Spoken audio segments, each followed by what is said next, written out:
the City of Waverly received the new recycling truck, which allows us to co-mingle recyclables curbside. Prior to that, we had a recycling truck that had 5 separate containers, and that allowed us to collect glass, tin, newspaper, plastic, and cardboard. This new truck, we simply dump everything in. No glass allowed though, but we're also able to take aluminum, books, paper, magazines at the curbside. So these items are also taken at the recycling center, but it makes it much easier, much more convenient for our citizens to be able to do more curbside. And we have additional materials that we continue to take at the recycling center. Previously, the only available container was a 18-gallon recycling tote. People will be able to continue using those at no cost, set their materials out curbside, but we're also going to make available 35, 65, and 95-gallon blue recycling carts. These will have a monthly rental fee of $2 a month for the 35 and 65-gallon containers and $3 a month for the 95. Again, new options and opportunities are that people will be able to do more recycling curbside, but we'll also be able to open up a curbside collection for our small and medium-sized businesses. This is an option that they really haven't had before in a market that we really think that we can start to promote and take advantage of. With our curbside recycling truck, we've determined that we've been able to get about 3 tons of material on a truckload, a 17 cubic yard truck, and it takes about 3 days to fill up. So we're averaging about 1 ton per day that we recycle. And again, we recycle twice per month. Well, knowing that during the recycling week we're collecting about 1 ton per day, this really kind of becomes our benchmark. So as we move forward with promoting the new options and opportunities for our residential and new commercial customers, we hope to see within a few months that we're going to start to see averaging more than 1 ton per day that we do our curbside collection. So hopefully we'll see that rise to maybe 1.2 tons over the course of 6 to 12 months. So we'll have a pretty good feel for how things are going, and we really look forward to it, especially with these new opportunities for commercial collection.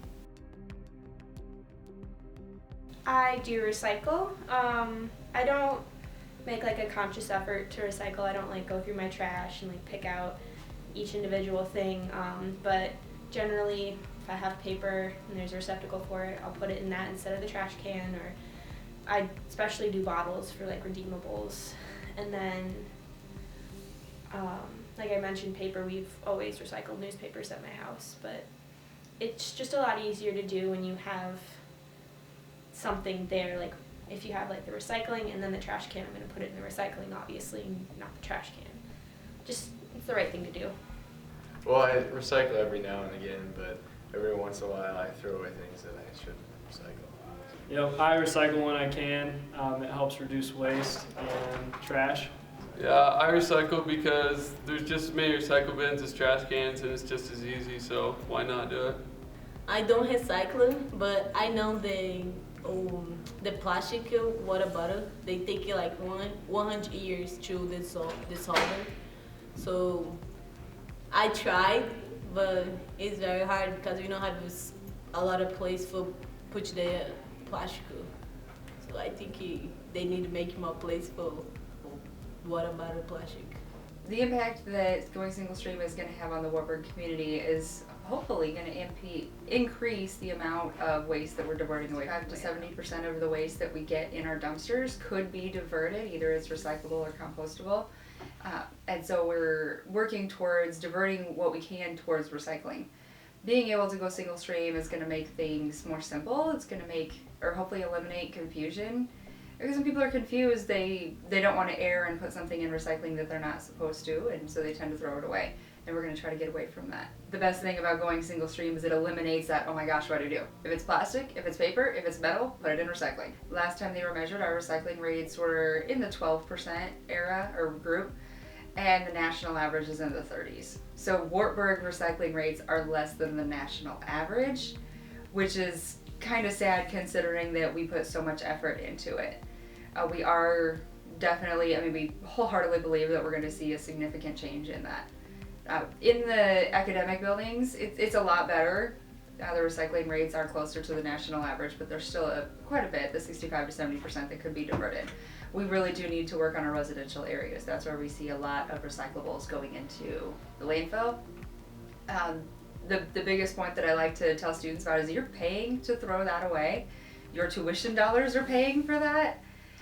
And some students have that sort of entitlement feel of I paid to throw this away, but no, if you stop throwing away what's recyclable, we will stop paying to have it collected and therefore save money. We do still need to be cautious. We still need to make an effort to be careful. We can't just throw all our garbage and recycling together. But if you're unsure, first of all, a lot more things can be recycled than used to be able to be recycled. All of the papers and things like that can be recycled now. And if you make a mistake, it's okay. Through the sorting process, that'll get pulled out. Like I said, there's a certain percentage of contamination that's allowed. The biggest thing I think people need to remember is to not put the glass in the single stream. That's going to be the biggest change. And the point that I've been making to people to keep it in mind when this all gets together and it gets thrown in places, the glass is going to break. And you don't want glass shards in your toilet paper, because that's what the paper most likely will become. So usually when I say that, people remember, oh yeah, I'm not supposed to do this.